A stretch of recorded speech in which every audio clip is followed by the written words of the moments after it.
오늘 보실 하나님 말씀은 오바댜 1장 17절부터 21절입니다.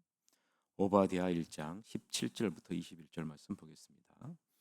오직 시온산에서 피할 자가 있으리니 그 산이 거룩할 곳이요 야곱 족속은 자기 기업을 누릴 것이며 야곱 족속은 불이 될 것이며 요셉 족속은 불꽃이 될 것이요 에서 족속은 지푸라기가 될 것이라. 그들이 그들 위에 붙어서 그들을 불사를 것인즉 에서 족속에 남은 자가 없으리니 여호와께서 말씀하셨습니다. 그들이 네겝과 에서의 산과 평지와 블레셋을 얻을 것이요 또 그들이 에브라임의 들과 사마리아의 들을 얻을 것이며 베냐민은 길르앗을 얻을 것이며 사로잡혔던 이스라엘의 많은 자손은 가나안 사람에게 속한 이 땅을 사르바까지 얻을 것이며 예루살렘에서 사로잡혔던 자들 곧 스바랏에 있는 자들은 네겝의 성읍들을 얻을 것이니라. 구원받은 자들이 시온산에 올라와서 에서의 산을 심판하리니 나라가 여호와께 속하리라. 아멘. 오늘은 불꽃처럼 세우시고 약속을 이루리라 라는 제목으로 하나님 말씀 보겠습니다. 그러나 시온산은 다르다. 그곳에는 쉼이 있다. 그곳은 안전하고 거룩한 장소, 강탈자에게 모든 것을 빼앗긴 야곱 가문이 제 것을 다시 찾을 것이다. 그날 야곱 가문은 불이 되고 요셉 가문은 맹렬한 화염이 될 것이며 에서 가문은 밀집이 될 것이다. 에서는 화염에 휩싸여 연기로 사라질 것이다. 잿더미만 남을 것이다. 하나님께서 그렇게 된다고 분명히 말씀하셨다. 남방에서 온 자들이 에서의 산을 차지할 것이다. 산기슭에서 올라온 자들이 블레셋 사람들을 괴멸시킬 것이다. 그들이 에브라임과 사마리아 농장을 차지하고 베냐민이 길르앗을 차지할 것이다. 그 전에 이스라엘 포로들이 돌아와서 사르바 북쪽에 이르기까지 가나안 땅을 차지할 것이며 저 먼 북서쪽 스바랏에서 예루살렘 포로들이 돌아와 남쪽 도성을 차지할 것이다. 시온산에 구원받은 남은 자들이 에서의 산에 들어가 정의롭고 공평하게 다스릴 것이다. 하나님의 나라를 높이는 통치를 펼칠 것이라 라는 것이 오늘 본문의 내용 관찰입니다. 자, 오늘 본문은 무엇으로 시작합니까? 오직으로 시작한다는 것을 우리가 주목해서 볼 필요가 있습니다. 오직이라는 것은 그러나라는 단어의 의미입니다. 무엇을 의미합니까? 상황이 역전될 것이다. 역전될 것이다. 이것을 의미하는 거죠. 반전의 은혜가 임하게 될 것이다. 언제요? 여호와의 날에. 하나님께서 정하신 그때 반전의 은혜 상황이 역전될 것이다 라는 것을 말씀해 주고 있는 겁니다. 어제 우리는 바벨론에 의해 멸망당하는 유다를 형제국가인 에돔이 수수방관했다라는 사실을 살펴보았죠. 멸망당한 예루살렘에 들어가 재물을 약탈했고 도망친 사람들을 붙들어 바벨론 손에 넘겨주었다라는 사실을 살펴보았습니다. 이 성산인 예루살렘에서 에돔은 조롱하고 희희낙낙하는 소리를 외치며 승리의 잔을 높이 들어 올렸습니다. 그런 하나님은 심판의 시작점인 예루살렘에서 무엇을 이루시겠다는 겁니까? 반전의 은혜를 이루시겠다. 반전의 심판이 시작될 것임을 오늘 본문을 통해서 보여주고 있는 겁니다. 그래서 오늘의 본문의 시작점인 17절에서 시온산을 언급하고 있죠. 17절에 시온산을 언급하고 있고 마지막 절에서도 시온산을 언급하고 있습니다. 처음과 마지막을 무엇으로 감싸고 있어요? 시온산으로 감싸고 있는 거죠. 에돔이 승리의 잔을 올릴 것이지만 그러나 시온산에 피할 자가 있다라는 거죠. 시온산이 거룩하게 될 것이고 야곱 족속이 자기 기업을 누릴 것이다. 그리고 마지막 21절에서는 구원받은 자들이 시온산에 올라올 것이다. 시온산에서 에서의 산을 심판할 것이라 라고 분명하게 말씀하고 있는 거죠. 그러면 여러분 시온산은 무엇을 의미합니까? 시온산은 여호와 하나님이 자기 백성 가운데 그 백성을 위해 거하신 곳이 시온산입니다. 여호와 하나님이 계신 곳을 주위로 모여 여호와 하나님이 계신 곳 주위로 모여 하나님께 피하게 될 자들은 마지막 날 여호와의 날에 진노를 면하게 되고 구원받게 될 것이다 라는 사실이죠. 뭔가 상황이 급변할 것임을 우리는 짐작할 수 있죠. 18절을 보세요. 야곱은 무엇이 될 것이라? 불이 될 것이라. 요셉 족속은 불꽃이 될 것이라. 반면에 에돔 족속은요, 지푸라기가 될 것이라 라고 말씀합니다.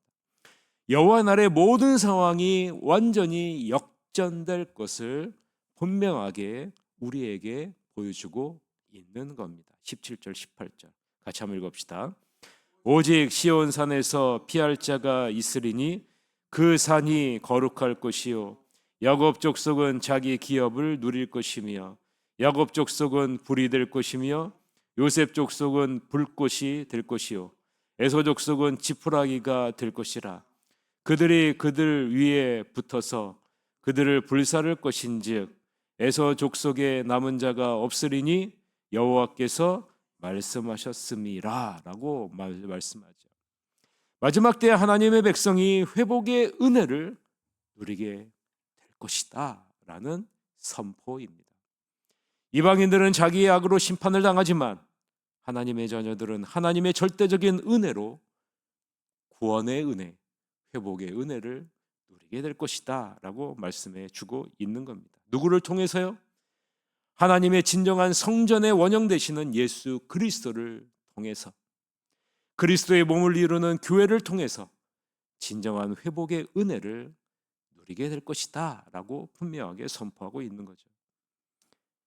이 말은요, 바로 새하늘교회, 새하늘교회 속해 있는 우리가 바로 이 회복의 통로라라는 겁니다. 구원의 통로가 될 것이라 라는 것입니다. 우리 새하늘교회가 바로 하나님의 구원을 이루는 회복의 통로요, 구원의 통로라는 겁니다. 그러므로 우리는 이 세상이 추구하는 삶의 방법, 이 세상이 추구하는 관계를 따라가면 안 된다라는 겁니다. 이 세상은 자신의 이익과 유익을 최우선으로 삼죠. 자기 자신이 중심에 서 있습니다. 그리고 자신에게 이익과 유익이 되는 관계를 추구합니다. 그러나 하나님의 자녀는 달라야 하죠. 하나님의 자녀가 회복의 통로요 구원의 통로가 될 수 있는 것은 이 세상의 방법과 관계를 따라가는 것이 아니라 우리는 그리스도의 삶의 방법과 관계를 따라가기 때문 아니겠습니까? 나 중심이 아니라 그리스도의 중심이고, 개인의 유익과 이익이 중심이 아니라 그리스도의 유익과 이익을 위해 살아가는 존재가 바로 우리들이라는 사실입니다. 이 세상의 관점에서 보면 하나님의 자녀는 미련한 거죠. 그러나 하나님은 분명하게 말씀합니다. 하나님의 자녀가 어떻게 되는지 보라라고 말씀해주고 있는 겁니다. 직접 눈으로 보고 확인할 날이 올 것이다. 에돔이 무너진 자리에서 시온산은 거룩한 산이 됩니다. 하나님의 백성은 흩어진 기업을 다시 얻게 됩니다. 야곱 족속은 불이 되고 요셉 족속은 불꽃이 됩니다. 반면에 에서 족속은 지푸라기처럼 흔적도 없이 사라지게 됩니다. 하나님은 무너진 하나님의 자녀들을 다시 세우시고 약속의 땅을 차지하게 하실 것이다. 그것이 오늘 본문 이 19절에서부터 20절의 내용입니다. 같이 한번 읽읍시다. 그들이 네겝과 에서의 산과 평지와 블레셋을 얻을 것이요 또 그들이 에브라임의 들과 사마리아의 들을 얻을 것이며 베냐민은 길르앗을 얻을 것이며 사로잡혔던 이스라엘의 많은 자손은 가나안 사람에게 속한 이 땅을 사르바까지 얻을 것이며 예루살렘에서 사로잡혔던 자들 곧 스바랏에 있는 자들은 네겝의 성읍들을 얻을 것이니라 라고 말씀하죠. 머나먼 포로로 끌려갔던 하나님의 백성은 자신들이 빼앗겼던 땅을 소유하기 위해 다시 돌아오게 될 것이다. 여호와의 날이 오면 심판으로 흩어졌던 이스라엘 자손들이 다시 돌아와 옛 영토와 성읍을 되찾을 것이다 라고 말씀하는 겁니다. 불꽃인 줄 알았던 에서는 무엇이 됩니까? 한 줌의 흔적도 없는 재가 되죠. 반면에 꺼진 줄 알았던 야곱은 무엇이 됩니까? 불이 됩니다. 요셉은요, 불꽃이 되지 않습니까? 높아졌던 이들은 낮아지고 낮아졌던 이들은 높아질 것이라 라는 거죠. 자신들이 추구하는 것과 같은 운명 공동체가 될 것이다 라는 거예요. 여러분, 우리는 누구를 추구한다고요? 그리스도를 추구한다고요. 우리는 그리스도와 함께 한 운명 공동체가 될 것이다 라는 거죠. 여러분, 예수님이 십자가의 죽으심으로 끝났습니까? 끝나지 않았습니다. 예수님이 부활하셨어요. 예수님이 부활하고 승천하여 영광 가운데 계시고요, 영광 중에 다시 오십니다. 우리도 예수님과 같이 부활의 영광을 누리게 될 것이고 영광 중에 영원히 거하는 은혜를 누리게 될 것입니다. 그런데 여기서 주목해서 봐야 될 것이 있습니다. 20절은요, 회복의 은혜를 선포하죠. 그런데 20절로 끝나지 않는다라는 거예요. 회복으로 끝나는 것이 아니라는 거예요. 회복으로 끝나는 것이 아니라 돌아오는 것으로, 차지하는 것으로 끝나는 것이 아니라는 겁니다. 죄사함은 끝이 아니고 구원받는 것이 결론이 아니라는 것입니다. 우리에게 주어진 최종적인 소망은요, 소망은 주님의 통치가 이 땅에 온전히 실행되는 것이다 라는 거예요. 그래서 여러분, 21절 마지막이 등장하는 겁니다. 21절 마지막에서요, 바로 최종적인 소망, 주님의 통치가 이 땅에 온전히 실행되리라 라는 것을 선포하기 때문입니다. 21절 같이 읽읍시다. 구원받은 자들이 시온산에 올라와서 에서의 산을 심판하리니 나라가 여호와께 속하리라. 여러분, 나라가 여호와께 속하리라, 이 부분이 마지막 우리의 소망이다. 나라가 여호와께 속하리라. 이 말은요, 주님의 통치가 이 땅에 온전히 실행되리라, 이 말이에요. 이것이 우리의 최종적인 소망입니다.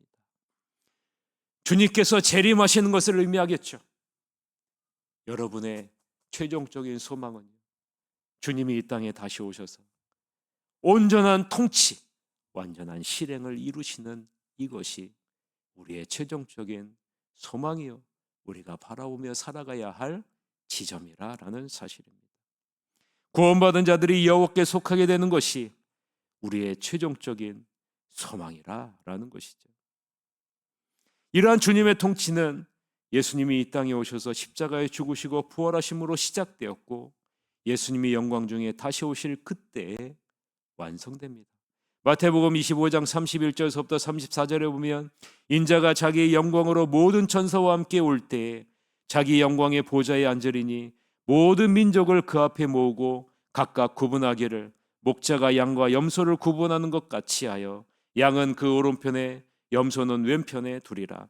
그때 임금이 그 오른편에 있는 자들에게 이르시되, 내 아버지께 복받은 자들이여, 나와 창세로부터 너희를 위하여 예비된 나라를 상속받으라 라고 분명하게 말씀하죠. 우리는 이러한 주님의 통치를 우리의 삶을 통해 확장하는 회복의 통로로, 구원의 통로로 부르심을 받았다는 사실, 이 사실을 잊으시면 안 됩니다. 말씀을 맺겠습니다. 우리에게는 하나님이 약속하신 땅과 회복된 영적인 유산이 있다라는 사실, 최종적인 소망이 우리에게 있다는 사실, 이 소망을 이 땅에서 우리가 누리고 있다는 사실, 여러분, 이 사실을 잊으시면 안 됩니다.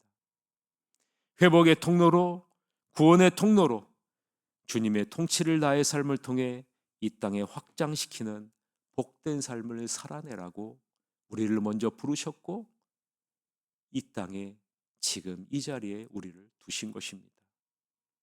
그런 삶을 살기 위해 다가오는 2026년 내가 결단해야 될 것은 무엇일까? 지나온 2025년을 돌아보시면서 나는 이미 임한 하나님의 나라를 누리고 있는가? 그리고 최종적인 소망인 완성될 하나님의 나라를 나는 소망하면서 살아가고 있는가? 여러분의 자신의 모습을 뒤돌아보시고 회복의 통로로, 구원의 통로로 나를 삼으셨는데 한 해 동안 나는 어떠한 모습으로 하나님께 쓰임 받았을까? 여러분의 삶을 뒤돌아보시면서 이제 시작되는 2026년에는 이전보다도 더 아름다운 모습으로 하나님께 쓰임 받기를 결단하시면서 아주 작은 부분부터 적용하는 성령의 능력의 사람으로 나아가시기를 주님의 이름으로 간절히 축원합니다. 이 시간에 1분 동안